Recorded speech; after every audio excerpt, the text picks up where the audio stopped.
I wanted to rise tonight to, like a number of people already tonight, to talk about the voice referendum, which is coming up soon, and to urge people in the Monaro electorate to vote yes for the referendum. This is a referendum which Aunty Matilda House, who is an incredibly well-respected elder from the Gambri community nation in our area, told a recent, when she was talking to a recent forum, she said, "Think about how your children and grandchildren will grow up with mine."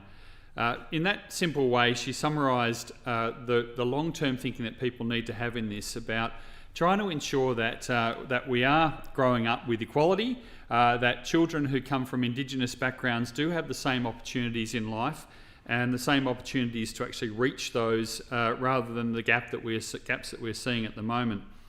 The voice is something which is a very simple proposal. It's one which is not threatening to anything that anybody has currently in Australia. It's an advisory voice to the Parliament. The Parliament doesn't have to accept the voice's recommendations, but it should consider them.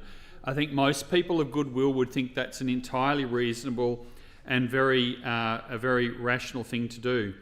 It's been disappointing to see some of the myths that are being put about by opponents of the voice, though. I've heard people in our area saying that the voice will mean that Aboriginals will take their land, that Indigenous people already get too much, or that they'll do things like change the flag. All those things are outright lies. There is no chance that the voice can do that. And unfortunately, they remind me of the same debate that we had in the 1990s after the Mabo case, when the federal parliament was considering land rights legislation. We heard the same sort of people saying that they would be taking people's backyards. We know that didn't happen. It hasn't happened. And in fact, the process of land rights of land claims has been very calm. It's been very long, but it's certainly never alienated or taken anyone's private property. It's really important that we dispel some of the myths, like one that I unfortunately heard repeated by a former Deputy Prime Minister on radio recently. He was spreading the myth that the Uluru Statement is more than just a page. He was talking about the records of all the conversations that were happening, suggesting that was the agenda. It's one page, it's simple, it's beautiful. It's about what the Aboriginal, Indigenous people, Torres Strait Islanders in Australia want to see, their ambition for an Australia which recognises them as the first peoples of this nation and which gives them a modest voice to be listened to by the Australian Parliament.